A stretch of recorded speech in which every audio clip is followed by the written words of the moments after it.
Welcome to Starfield and the guide to your own plutonium farm. And of course the possibility to shuffle unlimited credits. And this is completely legal and without any glitches in the game. Because we will build a plutonium farm, which is possible without any conditions, so you don't need any special skills or expansions. Because we only need basic base building skills that every player already has at the beginning and some standard materials, which we can buy in Aquila City and here in the mineral shop. However, you can of course also fill the shopping list with every other dealer. Or you already have most of the materials in your inventory. A good alternative and also later important for the sale is Volume 1 Alpha, because we can get out of there directly in the core and travel fast. We start next to the shop, where we also buy materials and of course can also sell them later. It should be noted that on the shopping list there are some alternative materials and you don't need all of them. However, it makes sense to go for sure, because if you want to build a bed or a workbench, there are still sufficient materials here and these do not cost much anyway. And if a dealer runs out of the material, you can wait 48 hours. Then his credits, which he has available, are refilled and the material is also refilled. But there is a special trick for this later. Once we have finished our shopping list, we fly to Narayan, which is within reach, and look for the small moon Grimsey here. Because there we will definitely find our valuable material, plutonium. You don't need scanning skills or anything else, you can just choose a landing site. Then search, by being in scanner mode with F, within the area where the plutonium is shown to you.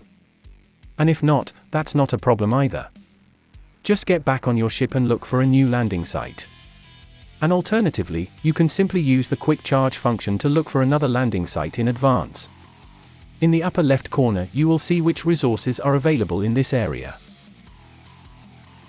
And as long as you haven't found plutonium, just keep looking. However, this usually only takes 2 to 3 attempts, because there is a lot of plutonium on Grimsey in almost all places. Once you have discovered the plutonium, you can simply generate an outpost, by setting the outpost bark. However, we don't build anything yet, but first look for the places where plutonium is also available by selecting the plutonium extractor. Because first we go back to the outpost bark and tear it down, after we have roughly marked the place.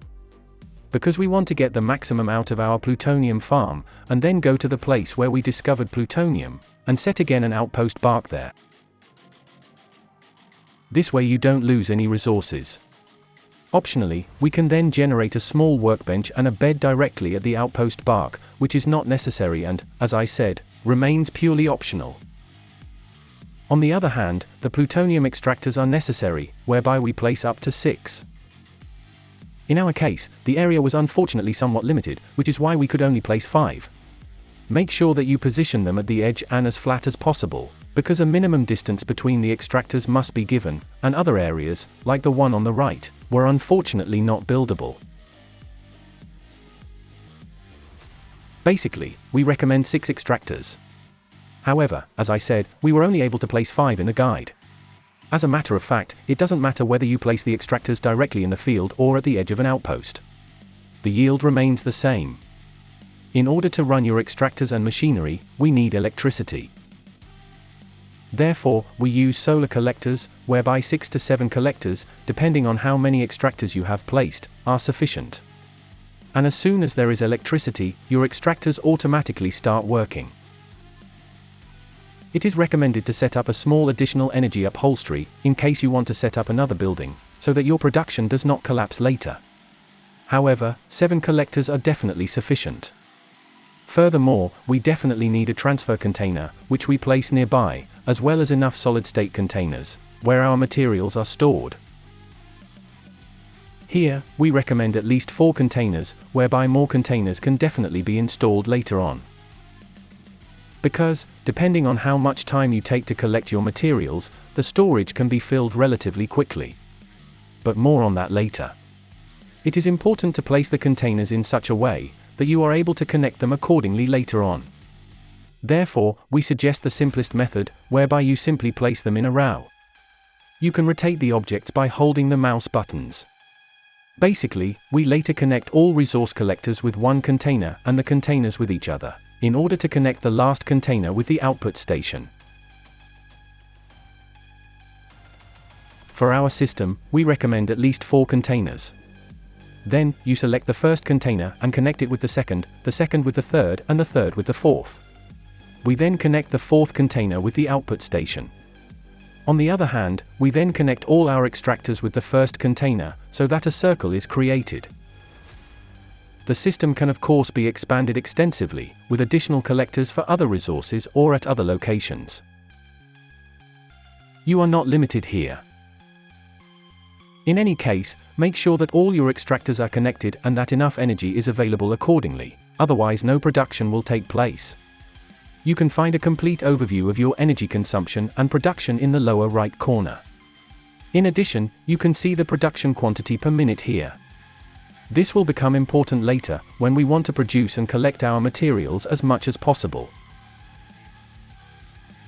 The effort to prepare and create the small outpost base for production is done in about 15 minutes and you can then produce. And here's another tip. On Ariel, for example, a moon from Uranus, the time passes much faster and 24 local hours are 60 hours in the game time. This means that a lot more is produced and you lose less time. The Titan is even better and also fast traveling. Here are 24 local hours, almost 400 hours in the game. That means waiting 24 hours means 400 hours of production, which significantly increases the output. And you don't have to enter the station for that.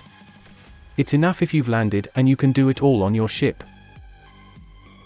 And of course, this also works to reduce traders who need 48 hours of play time to fill up material or credits. If we have some time to spare, we can fast travel directly to our outpost and see that everything is completely filled. This way we generate mass plutonium, which we can also sell directly with the fast travel function and thus generate some credits in a few seconds. Basically, with a fast SSD you have the possibility to make a good 300,000 to 400,000 credits per hour without any risks. However, there are other possibilities to generate even more credits even faster, but more about that in the next guide. See you soon! Thanks for watching.